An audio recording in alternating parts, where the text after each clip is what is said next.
Hello everyone, welcome to another episode of our project analysis. Today the project we're going to be talking about is Hudson Place. But before we go into Hudson Place, these are my details. You can just reach out to me if you have any questions or any comments that you have. Feel free to reach out to me. Alright? Then these are the table of content that we have. So today we're going to be doing 4 things. We're going to do it's a little bit different today. I will be running through the sales angles first before we go into the project details. Okay, so I think one of the key problems for Hudson Place, if you're looking at it, is like no MRT. Is it really a good buy for me even there's no MRT? And I think this is what a lot of people will be facing, especially if you go to a project that has no MRT. All the salespeople inside will tell you, say, yes, we don't have MRT, but we have shuttle bus.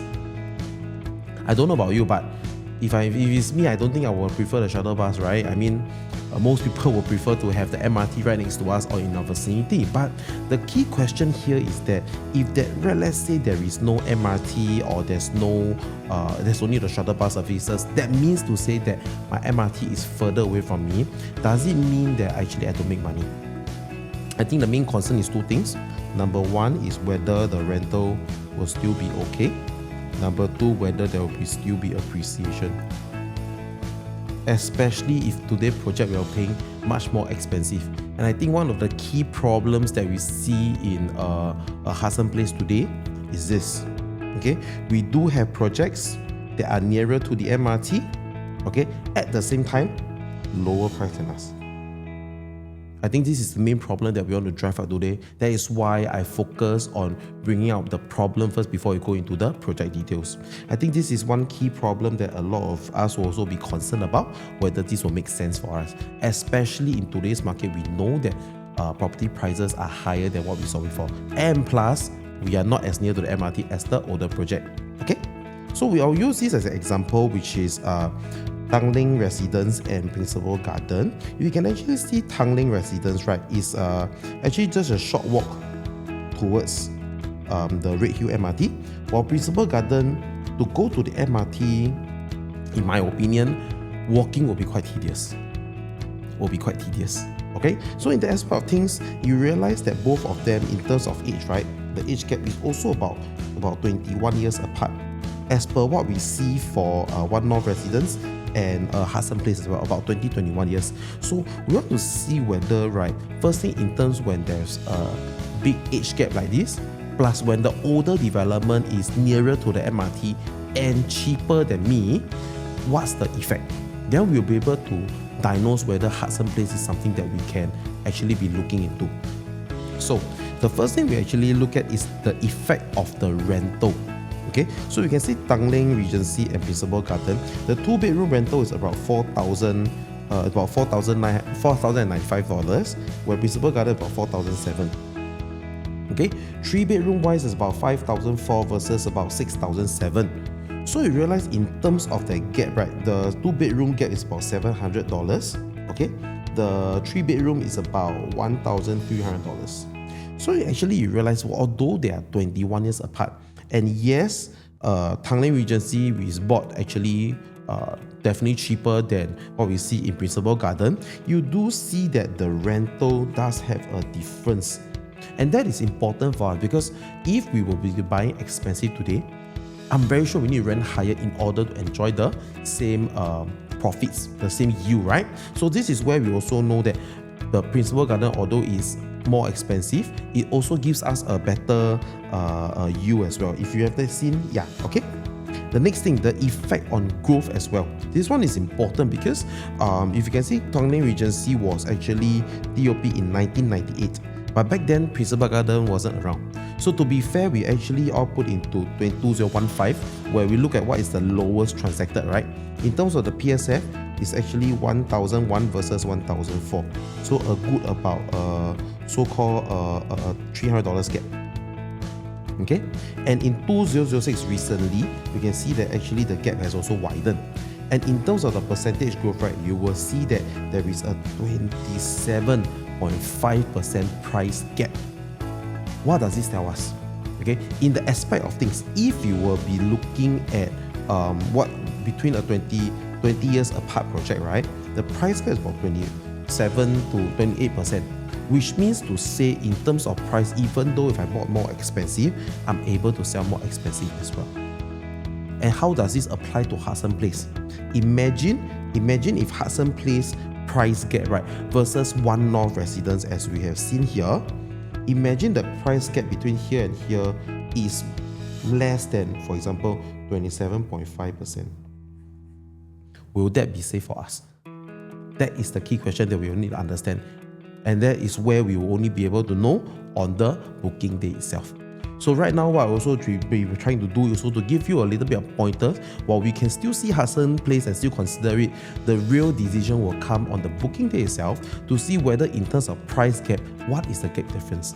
If it's anything that is below 27.5% or per se, right, I'll say that it's a very safe buy. Anything above doesn't mean cannot buy. It really depends on where your tolerance level is, because if you're telling me this is for own stay, maybe this price gap may not see such a big effect on you because you'll be staying there for a while. If you're an investor, definitely this 27.5% is something that you want to adhere to, especially if it's you're going to sell after TOP in 4 years. Okay. The second thing that we want to also talk about is actually in the surrounding of Hudson Place, right? I still have options, which is of course what we know is Bloomsbury. So I want to be very, very clear, whether this, I think most of the people that you are looking at, I think you also want to be very clear whether what are so-called some of the problems that we face when we buy Hudson. I think this is one very big problem that we also see, because if you can see Bloomsbury, right, actually there's still units left. Let me just show you. Okay, so this is Bloomsbury, which is actually right next to Hudson only. Okay, in terms of the remaining units, you can see that 2-bedroom we have 7 units, 3-bedroom we have about 2 units left, 4-bedroom total we have about 30 plus units. Okay, then 5-bedroom only have 4 units. So you can actually see, I think one of the key concern here is that the red flag, or rather we will see here, to me the 3-bedroom and the 2-bedroom will automatically go because majority are already sold. The key concern here will be the 4-bedroom that we actually have here. And I think you realize the one that is the biggest, the 4-bedroom suite plus flexi, the 1,400 plus square feet is the one that most of us will be very, very concerned about. But of course, I must tell you one thing, a lot of developments are like that.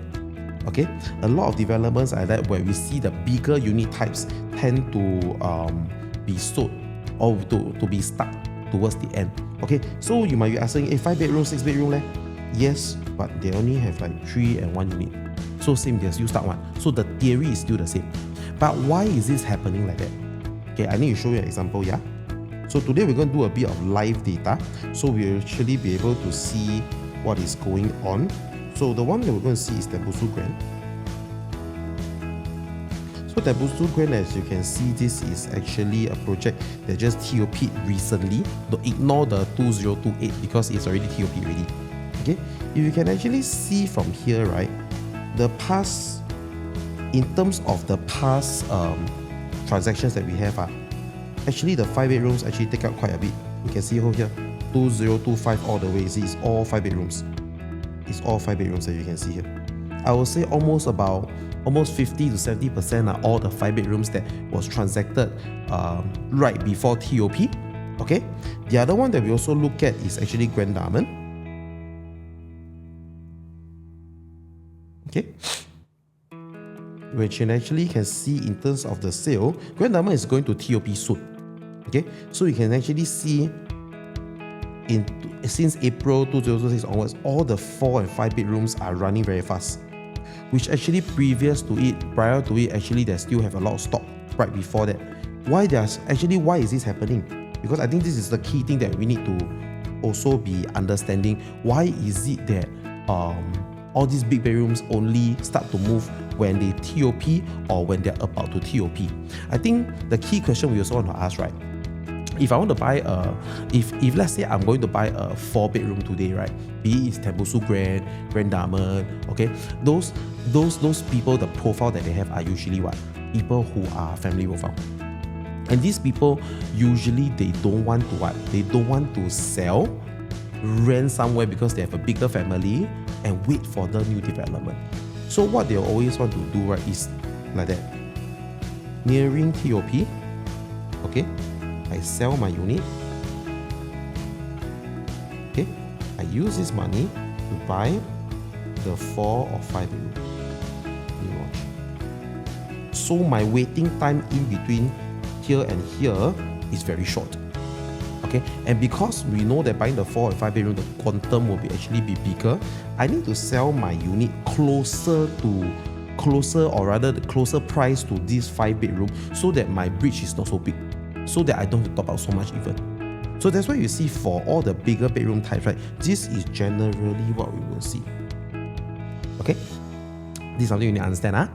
Then, if today I want to buy Bloomsbury, if I want to buy a 4 bedroom today, should I be looking to buy Hudson or should I buy Bloomsbury? Have you thought about this before? Since Bloomsbury still got stock, right?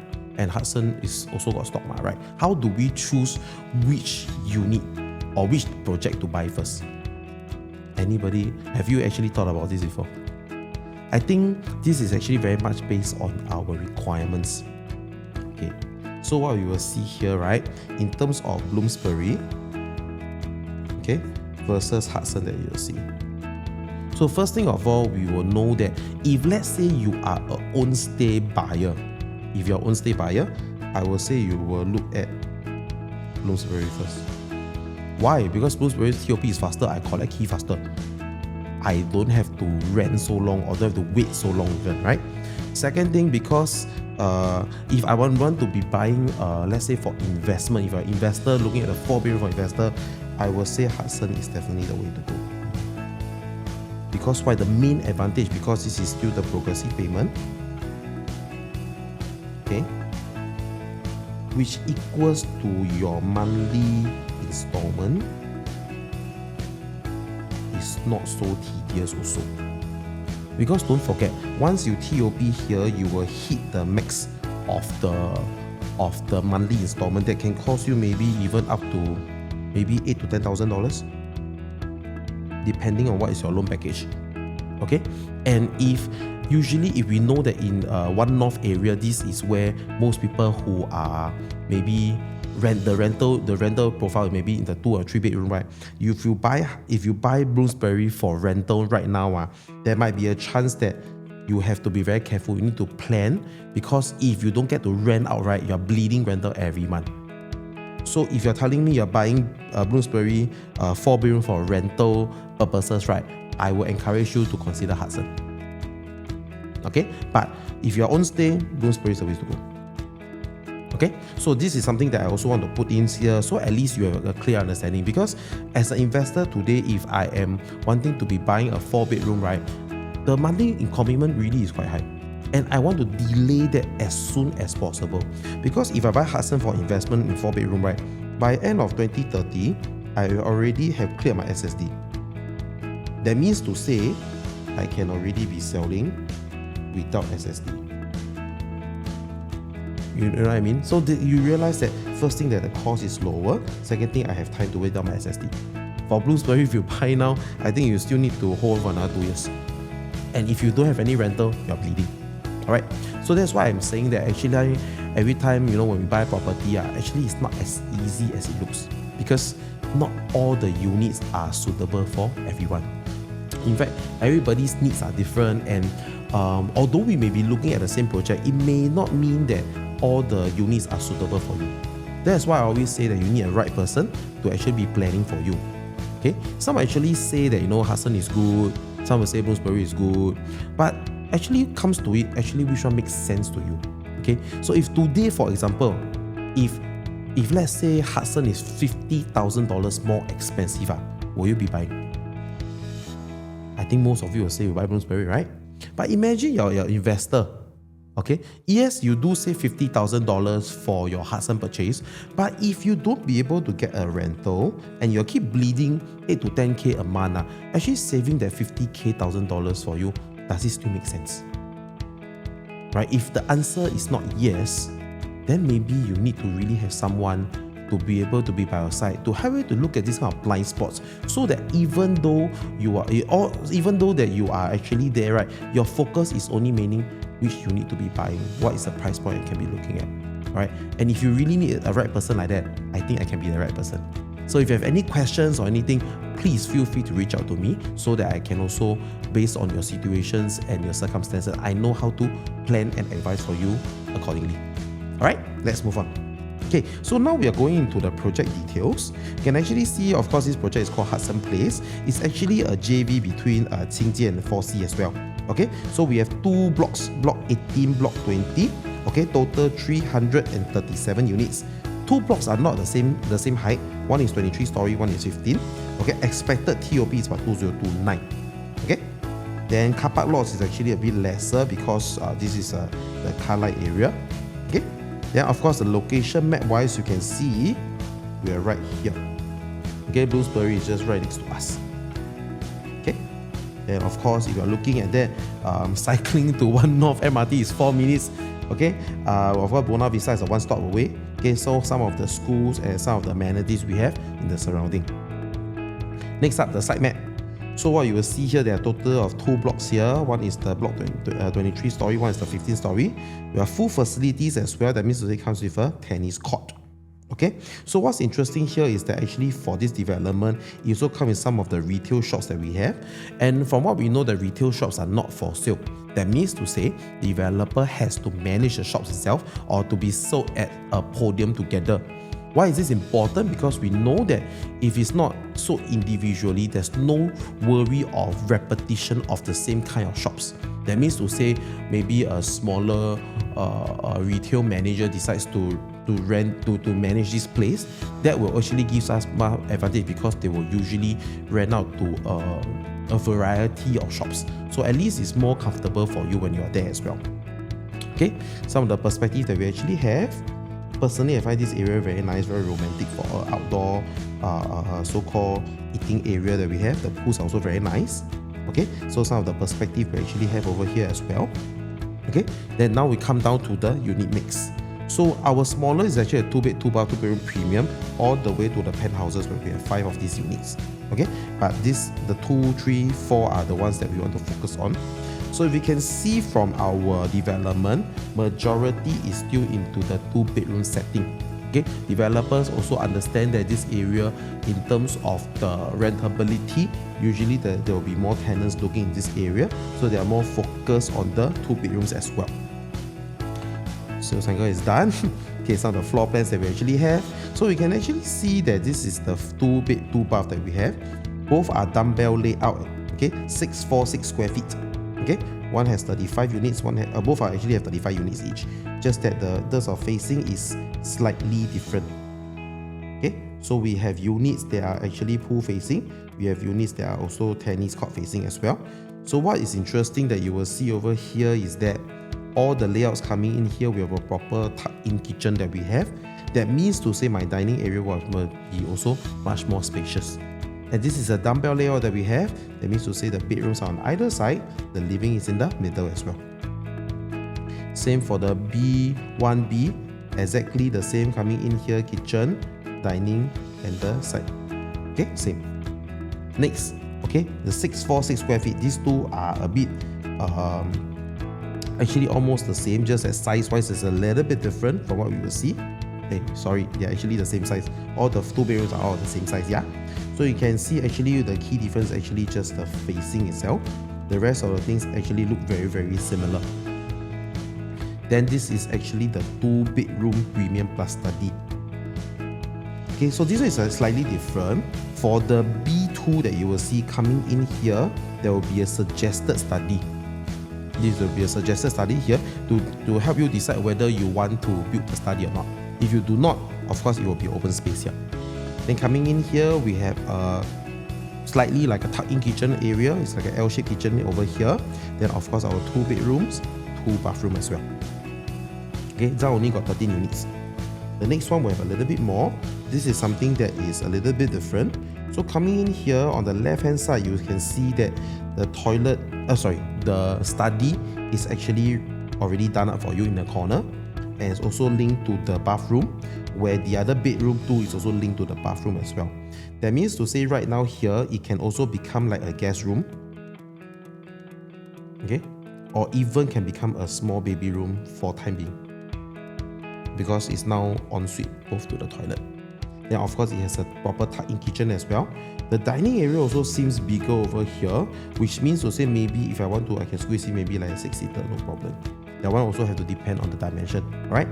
Bedroom size is quite standard, okay? But this one, the good thing is that it has 65 units. So what's interesting here, we can see that because it's 65 units, right? There's 2 that are actually facing towards the Media Circle Road. There's one actually facing the pool. So if you're looking into buying the 2+ study, I would say that there is a good chance you might be able to see a price disparity between these 2. And of course, it depends on the price disparity. If let's say the price gap is about 200k per se, maybe the road facing might be a better buy. But if the gap is small, then of course the pool facing will be a better choice for you. Then going to the 3-bedroom as well, quite standard. We can see in terms of the 3 bedrooms, key difference that you will see. Okay, number 1, this is actually the smallest, 893 square feet. Comes with an L-shaped foyer for better privacy as well. Then all your kitchen, toilets, all have windows. Secondly, you will see actually this is a part that's very interesting because you realize that this place is pretty huge. That means to say maybe I can even do like maybe a small dry kitchen over here, okay, then actually have a dining area that's very comfortable. But the most important thing is all my 3 bedrooms are proper also. Okay, they even have a little nook over here, like a study alcove. I won't call it a tree, but study lah. This is just like a small alcove that we have. Some people might actually use it to do extra storage also. Okay, key important things. This wall can be hackable as well if you want. This wall is also hackable if you want to remodel your house a little bit. Okay, the C2 layout, you can actually see that there's no foyer, but actually people don't get to look into your house as well, which I feel that this is good for space saving. Dry kitchen, yard, home shelter, WC, all these are all provided for together with the windows in the toilets as well and the kitchen. Okay, then now this comes with a dry kitchen and a dining area. Personally, in my opinion, based on this, I feel that this is a little bit cramped. But of course, visually, we also need to see what is the dimensions that we have before we can decide. But overall, I feel that this layout is comfortable in a 1,000+ square feet unit, quite standard, or rather, this is actually quite doable already because it comes with your home shelter, your 3 proper bedrooms. This is a very ideal 3-bedroom size, although there's only 14 units. So if you want it, you need to have a little bit of luck. Okay, so C3 and C4 size-wise is similar, 1023 versus 1055. In terms of the look and feel of it, you can see both of them are actually pretty similar in terms of the size, in terms of the layout as well. So I think the key difference is probably over here at the entrance area, which actually I won't touch on too much. Anyway, both of them only have about 21 units, so quite standard also. Then we come to the 4-bedroom. Okay, there's only 1 stack of each, stack 2 and stack 7. Both of them, of course, are the pool facing that we have. Size-wise is exactly the same. Layout-wise, I would say this is like a mirror image. So in the aspect of things, either one is fine. I will say even in terms of the pool, you can see 0702 is either I face more pool or I face lesser pool only. In the aspect of things, pretty similar. Next, the 4-bedroom suite plus flexi. So what you will see here, this is something that is different already because you can see one is facing towards the road, one is facing towards the pool. Okay, size-wise is also the same. That's why I said I'm very sure there'll be some form of price disparity. It really depends on what you want. If you're feeling like, no, I want to just, if you're buying for investment, I feel that this might be a better choice for you. Because this versus the pool, the quantum will also make a difference. Okay, but of course, if the price gap is smaller, I will prioritize the pool first because end of the day, 4-bedroom is still for future own stay buyers, and definitely the pool will be something that they will be more preferring. But it also comes with what is the price gap difference. So this is still the key thing that we want to look at, especially for the bigger bedroom types investment in Hudson. So you can actually see in terms of layout, these two I would say is pretty similar. I do like it that the home shelter is in the walkway, so actually my kitchen side actually saves some space also. Second thing, this one comes with a private lift, so very classy as well. Okay, then of course comes with a flexi room that can be converted into a bedroom if you wanted it to be. Overall, there's no much to not like about the layout. I feel that it's pretty good. It's just down to what is the price point that we'll be looking at, and most importantly, what is the price gap that we will be seeing. Okay, if not, that will be all.